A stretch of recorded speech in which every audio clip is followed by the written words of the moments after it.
রাসূলুল্লাহ সাল্লাল্লাহু আলাইহি ওয়াসাল্লাম ইযা নুদিয়া লিস-সালাত আদবারা আশ-শাইতান ওয়া লাহু দুরাত। আযান যখন দেওয়া হয় শয়তান পিছনের রাস্তায় হাওয়া ছাড়তে ছাড়তে পালায়। সুবহানাল্লাহ। হাত্তা লা ইয়াসমা আত-তাযীন, এমন দূরত্বে চলে যায় যে দূরে গেলে আর আযান শোনা যায় না।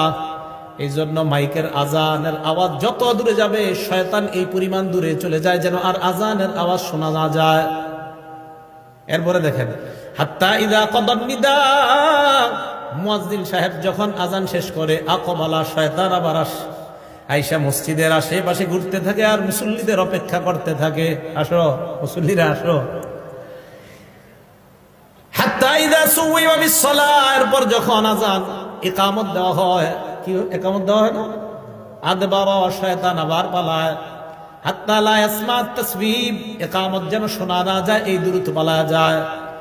হাত্তা ইযা কাদাত তাসবিবা, ইকামত শেষ হলে আবার শয়তান দৌড়ে আসার পর হাত্তা ইয়াখতুরা বাইনাল মারই ওয়া নাফসিহি, মানুষের মাঝে আর তার নফসের মাঝে শয়তান বৈশা ধোঁকা দেওয়ার চেষ্টা করে। আর শয়তান ওই ব্যক্তিকে বলে উযকুর কাযা ওয়া কাযা লিমা লাম ইয়াযকুর। শয়তান মুসল্লিকে বলে ওইটা স্মরণ কর, ওইটা স্মরণ কর, যেগুলা নামাজের বাহিরে মুসল্লির কোনোদিনও স্মরণ হয় না। এই হাদিসের অনুবাদ এটা। শয়তান মুসল্লিরে কয় এটা স্মরণ কর, ওইটা স্মরণ কর, লিমা লাম ইয়াযকুর, যেটা এই মুসল্লি জিন্দেগিতেও স্মরণ করে না নামাজে। যেমন আপনি নামাজে দাঁড়াইছেন, আপনার বয়স বর্তমানে 31 বছর 32 বছর, শয়তান আপনার বলবে তুই যে 7 বছর বয়সে তোকে ডেঙ্গাটা দিয়ে হাঁটছিলি মনে আসেনি, আচ্ছা কি দরকার আছে এটা এখন মনে করানো? এইগুলা ফাও জিনিস শয়তান আপনাকে মনে করাবে নামাজে। তো রাসূল বলেন শয়তান আপনাকে বলবে উযকুর কাযা ওয়া কাযা লিমা লাম ইয়াযকুর, তোমার এমন এমন জিনিস শয়তান মনে করাবে যেগুলো তোমার জিন্দেগিতেও মনে পড়ে না। এবার সত্যি করে বলেন তো এরকম জিনিস আসে কিনা নামাজে? নামাজে দেখবেন যত আজগুবি, আপনার নামাজে মনে হবে আমি যদি বিল ক্লিনটন হইতাম, আচ্ছা কি দরকার আছে আপনার এটা মনে হওয়ার? এইগুলা শয়তান আপনাকে নামাজে এরকম মনে করাবে। তো রাসূল আকরাম সাল্লাল্লাহু আলাইহি সাল্লাম বলেন শয়তান আযান শুনলে পালায়। তাহলে বলেন তো যে জিনিসের মাধ্যমে শয়তানকে দৌড়ের উপর রাখা যায় এই আমলটার নাম কি? আযান। সবাই বলেন এই আমলের নাম কি? তো আমরাও চাই না, আমরাও ইনশাআল্লাহ একদিন আমাদের এই অস্ত্র দিয়ে শয়তানকে দৌড়ের উপর রাখবো। কারা কারা চাই ইনশাআল্লাহ? তাহলে অন্তত জীবনে একদিন হলে আযান দিয়েন, যেন আপনার আযানে শয়তান দৌড়ের উপর থাকে। আল্লাহরে বলতে পারবে আল্লাহ ওরে একদিন দৌড়ের উপর আমি রাখছি।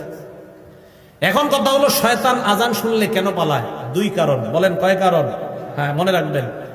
1 নাম্বার, শয়তান আযান শুনলে পালায় এই কারণে পালায় হাত্তা লা ইয়াশহাদা লিল মুআজ্জিন ইয়াউমাল কিয়ামাহ, শয়তান যেন কিয়ামতের ময়দানে মুয়াজ্জিনের পক্ষে সাক্ষী না দেয়, তাই শয়তান পালায়। হাদিসে আসছে আযান যেই শুনবে সেই সাক্ষী দিবে। তো শয়তান যদি শুনে ও তো সাক্ষী দিতে হবে, তাই শয়তান পালায়া যায় যেন মুয়াজ্জিনের পক্ষে আল্লাহর কাছে সাক্ষী দেওয়া না লাগে। 1 নাম্বার এই কারণে পালায়। 2 নাম্বার, শয়তান পালায়, ইবনে হাজার আসকালানী রাহমাতুল্লাহি আলাইহি বুখারী শরীফের ব্যাখ্যা গ্রন্থ লেখছে ফাতহুল বারী 2 নম্বর খণ্ড 87 নম্বর পৃষ্ঠায় উনি লেখেন লিআন্নাল আযানা দুআউন ইলা সালাতিল মুশতামিলা, কেননা আযান এমন এক আহ্বান যে আহ্বান মানুষকে নামাজের দিকে ডাকে। এমন নামাজ যেই নামাজ মুশতামিলাতুন আলা সুজুদিল্লাযী আবাহ, যেই নামাজের মধ্যে সেজদা আছে আর ওই সেজদা শয়তান অস্বীকার করেছে আল্লাহর সামনে। আল্লাহ বলছিল উসজুদু লি আদম, শয়তান সেজদা করে নাই। আল্লাহ বলছে শয়তানকে, ইবলিসকে বলছে উসজুদু লি আদম, আদমকে সেজদা করো। ইবলিস সেজদা করে নাই। বলেন তো মুয়াজ্জিন আযান দিলে আমরা যে ইবাদত করতে যাই এটার নাম কি? নামাজ। নামাজের মধ্যে সেজদা আছে না নাই?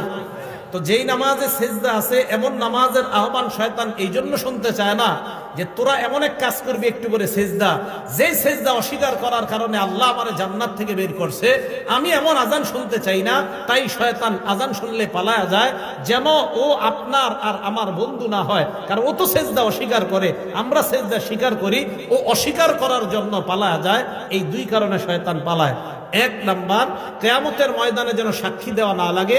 2 নাম্বার, নামাজের যে সেজদা, এই সেজদা তো শয়তান অস্বীকার করে আর আমরা স্বীকার করি, শয়তান পালায় এই কারণে। মুয়াজ্জিন তুমি যে নামাজের দিকে ডাকতেছো, আমি তো এই নামাজ স্বীকারই করি না, তাই আমি শুনতেও চাই না, তাই শয়তান পালায়। মনে থাকবে শয়তান কেন পালায়? আল্লাহ আমাদেরকে মনে রাখার তৌফিক দান করে। 5 নাম্বারটা মন দিয়ে শুনেন। মুয়াজ্জিন সাহেবের আযান যতটুকু পরিমাণ যায়, মুয়াজ্জিনের আজান যতটুকু পরিমাণ যায়, জিন ইনসান ওয়ালা কুল্লু শাইইন, যত জিনিস শুনে সবাই মুয়াজ্জিনের পক্ষে কিয়ামতের ময়দানে সাক্ষী দিবে। বুখারী শরীফের 609 নম্বর হাদিস।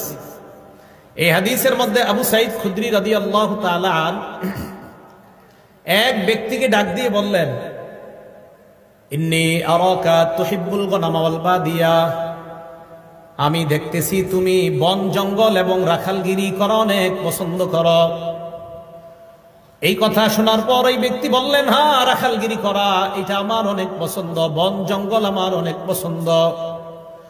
আবু সাঈদ খুদরি বললেন, ফাইদা কুনতা ফি গনামিকা আও বাদিয়াত, তুমি যখন রাখালগিরি করবা অথবা বন জঙ্গলের মধ্যে থাকবা, ফাআযানতা লিস-সালাহ, নামাজের জন্য যখন আযান দাও, ফারফা সাওতাক, তোমার আযানের আওয়াজটা উঁচু করবা।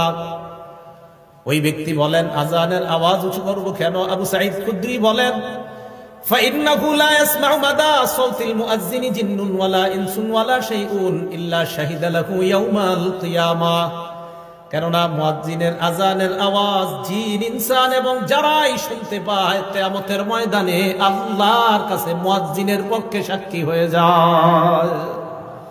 তুমি আযান বন জঙ্গলে দিলেও উঁচু আওয়াজে দিবা। কেন দিবা? তোমার আযানের আওয়াজ যত মানুষ, যত জিন যারাই শুনবে তারাই কিয়ামতের ময়দানে সাক্ষী দিবে। এখন আমি আপনাদেরকে বলতে চাই, আমার পক্ষে কিয়ামতের ময়দানে জিন ইনসান এবং প্রচুর পরিমাণ সাক্ষী হোক, এটা আমরা সবাই চাই কি চাই না? এই জন্য মসজিদে আযান দিবেন, আযানের আওয়াজ যত দূরে যাবে, যারা আপনার আযানের আওয়াজ শুনবে কিয়ামতের ময়দানে আল্লাহর কাছে বলবে, আল্লাহ, এই ব্যক্তির আযানের আওয়াজ আমরা শুনছি, আমরা তার মাগফিরাতের পক্ষে আপনার কাছে সাক্ষী দিলাম। 6 নাম্বার, মুয়াজ্জিন সাহেবের ব্যাপারে 6 নাম্বার যে কথাটা বলবো, আমি মূলত আযান যেই কারণে দেওয়ার জন্য খুব বেশি আগ্রহী, এই 6 নাম্বারটার কারণে। 6 নাম্বার যে ফজিলতটা, মুয়াজ্জিন সাহেব যারা দুনিয়াতে আযান দেয় তাদের জন্য আল্লাহর রাসূল আল্লাহর কাছে বলে, আল্লাহ মুয়াজ্জিনদেরকে আপনি মাফ করে দেন। আর কি চান? রাসূল সাল্লাল্লাহু আলাইহি সাল্লাম বলছেন।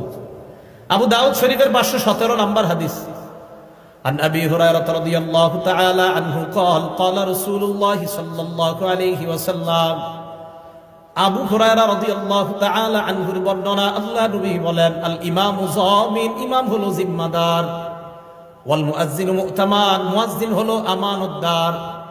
নবীজি বলেন, আল্লাহুম্মা আরশিদিল আইম্মা, আল্লাহ দুনিয়ার সমস্ত ইমামদেরকে তুমি পথ প্রদর্শন করো, পথ প্রদর্শন করো, সঠিক পথে তুমি পরিচালনা করো, সঠিক পথ দেখায় দাও দুনিয়ার সব ইমাম সাহেবদেরকে। এরপর নবী বলেন, ওয়াগফির লিল মুআজ্জিনিন, মাবুদ দুনিয়ার মধ্যে আমার যত উম্মত আযান দেয় তাদের জন্য আমি তোমার কাছে বললাম, সমস্ত মুয়াজ্জিনদেরকে তুমি মাফ করে দাও। তাহলে আপনি আল্লাহ রাসূলের দোয়া পাবেন, যে রাসূল সাল্লাল্লাহু আলাইহি সাল্লাম মুয়াজ্জিনের জন্য আল্লাহর কাছে বলছে, আল্লাহ আপনি দুনিয়ার সব মুয়াজ্জিনদেরকে মাফ করে দেন। আমি আপনাদের কাছে জানতে চাই, এর চেয়ে বড় আর দোয়া কি চান? যে রাসূল সাল্লাল্লাহু আলাইহি সাল্লাম যারা আযান দেয় তাদের জন্য দোয়া করে বলে, আল্লাহ মুয়াজ্জিনদেরকে আপনি মাফ করে দেন। তাহলে বলেন, আমরা সবাই ইনশাআল্লাহ আযান দিতে রাজি আছি তো? ইনশাআল্লাহ। আল্লাহ আমাদেরকে আমলটা করার তৌফিক দান করেন। 7 নাম্বার, আগে বলছি কি, মুয়াজ্জিনের আযান জিন ইনসান যারা শোনে তারা আল্লাহর কাছে সাক্ষী দিবে। 7 নাম্বার ফজিলত, মুয়াজ্জিনের আযানের আওয়াজ যত দূর পরিমাণ যায় ওই পর্যন্ত শুষ্ক এবং ভিজা যত বস্তু আছে সমস্ত বস্তু কিয়ামতের মাঠে আল্লাহর কাছে সাক্ষী দিবে।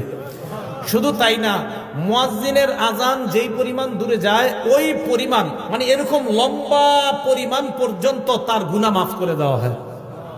দলিল, আবু দাউদ শরীফ 515 নাম্বার হাদিস। এই হাদিসের বর্ণনাকারীও আবু হুরায়রা রাদিয়াল্লাহু তাআলা আনহু। عن أبي هريرة رضي الله تعالى عنه قال قال رسول الله صلى الله عليه وسلم, আবু হুরায়রা রাদিয়াল্লাহু তাআলা আনহুর বর্ণনা